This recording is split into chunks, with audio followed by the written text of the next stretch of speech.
Hello guys! Kumusta? So guys, nandito nga pala ako ngayon sa Riyadh, Saudi Arabia, no? So ipapakita ko sa inyo ang bagong tulay nila.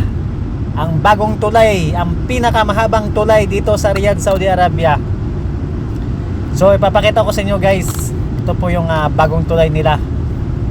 So yung taas po nito ay yung ito po yung garden, no? Yung ibabaw ng tulay, garden po yan guys. So yan po yan guys. So ito po yung tulay nila, yung bagong tulay. So hindi pa pinapailaw yung mga ibang ilaw, no, kasi medyo yung maaraw-araw pa. Pero pag gabi guys, grabe, ang ganda. Pinapailaw nila buong ilaw. So ang ganda tingnan. So ito po yung tulay guys. So napakaganda tingnan, no. Kung makita nyo po to sa personal guys, napakaganda at sa napakaliwanag. So mayroon siyang 3 line. 4 line. Pero yung isang line ay para lang po yan sa mga emergency, yung mga kunwari pag masiraan ka.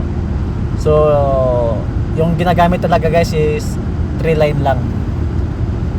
Yan sa gilid pang lang yan, pang emergency kapag hihinto ka sa right side. Ayan guys, ang haba guys. O tingnan nyo, mga 2 minutes ata yan guys bago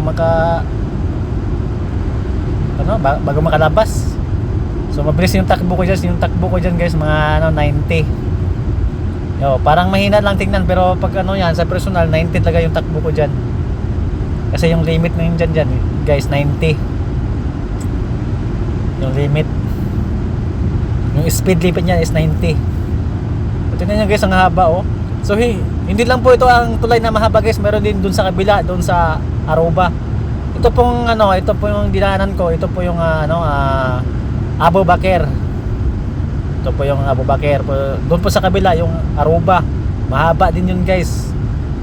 Mga more than 2 minutes din yun. O tingnan nyo naman, ang haba-haba, oh. Sobra na 2 minutes, hindi pa ako nakalabas. Almost 3 minutes na guys. So yung taas po niyan guys is tingnan mo. Ayan na guys, oh. Yan. Wow. Yung kabila ito guys, napakaganda. Hanggang dito na lang at maraming salamat. Bye bye.